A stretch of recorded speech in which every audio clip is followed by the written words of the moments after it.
Hello, this is Krystal, the Teen and Adult Services Librarian, and thank you for joining me for this week's First Chapter Friday. Today I will be reading from the first chapter of Paper Bullets by Jeffrey H. Jackson. Hope you enjoy.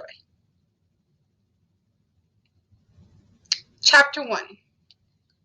Jealous, Exclusive Passion. Paris in the 1920s. In 1920, Lucy and Suzanne boarded the train heading for Paris, bags in hand, two women striking out on their own. As they watched the countryside roll by, they were surely thinking about the family they were leaving behind in Nantes. Lucy, 26, and Suzanne, 28, carried with them the financial support of their wealthy families. Lucy's father was a newspaper publisher, and Suzanne's was a highly respected doctor and medical educator, along with the confidence that comes when heading to familiar territory. Paris had been a second home for many years. They traveled to see friends or go to museums or shows, and Lucy's uncle, Marcel Schwab, a well-known writer and influential literary figure, and his famous actress wife, Marguerite Moreno, had introduced them to the city's creative community. As comfortable as they were in Paris, Lucy and Suzanne knew this was their time to make a different life on their own. Together. Paris had turned dark, quiet, and cold during the years of World War I. Fighting along the front lines raged only a few miles away. Bombs falling from German Zeppelins damaged parts of the capital, and the tight rationing of food and fuel made life extremely difficult for Parisians. With more deaths per capita in France than in any other combatant country, the war profoundly scarred the French psyche. France buried nearly an entire generation of men, and most who lived had fought at Verdun or the Somme, two brutal months-long battles in 1916 that left survivors suffering from shell shock.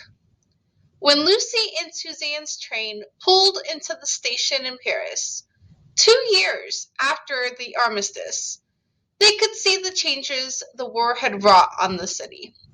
The whole nation still suffered from a recession as businesses struggled to reorient themselves to a peacetime economy.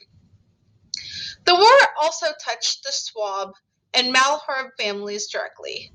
Their sons and brothers went off to the trenches, along with some 7,000 other men from Nantes. Lucy and Suzanne's hometown became a haven for many fleeing the war zone when the Germans invaded, and its hospitals treated the war wounded. Once the United States entered the conflict in 1917, this port city on the Loire River, just a few miles from the Atlantic Ocean, became a crucial site for unloading American munitions. Together, yet the war opened new opportunities for women who stepped into traditional male roles, including factory jobs and local political leadership.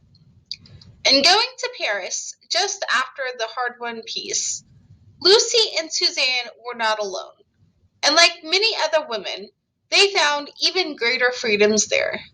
Although conservative critics did not like the social transformations taking place in the city, Paris in the 1920s was a place for women to be more independent than they had been before the war, and Lucy and Suzanne planned to take advantage of the progressive mindset.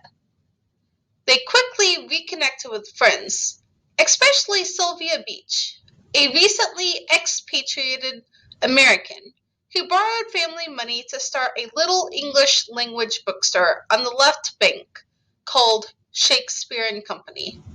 In her memoirs, Beach remembered Lucy and Suzanne being present at the very beginning of her business as unpaid volunteers. One day, Lucy and Suzanne brought their camera to Shakespeare and Company and took a photo of a proud Beach, only a few years their senior.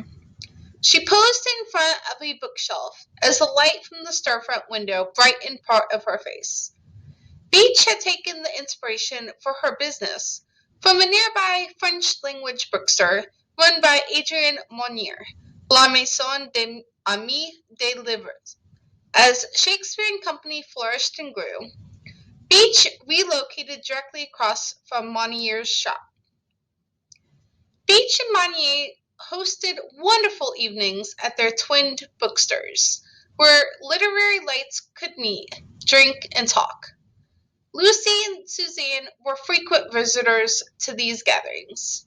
Amid the hundreds of books stacked floor to ceiling and the convivial wine-fueled conversation, the women never knew who they might encounter, including some of the most famous writers living in Paris at that time.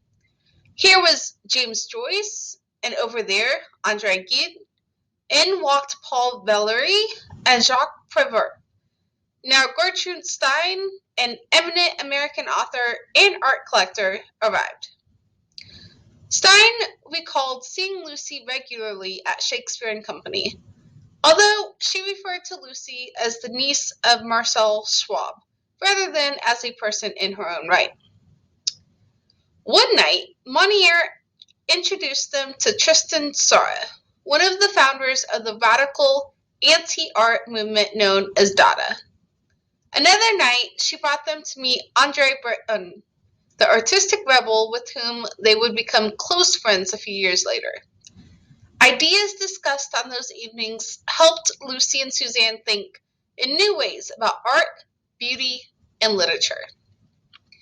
And if you would like to know what happens with Lucy and Suzanne, you can read this title off of either Libby or Hoopla. Please join me here next week as I read from the first chapter of Adam Silvera's They Both Die at the End. Thank you and have a great weekend.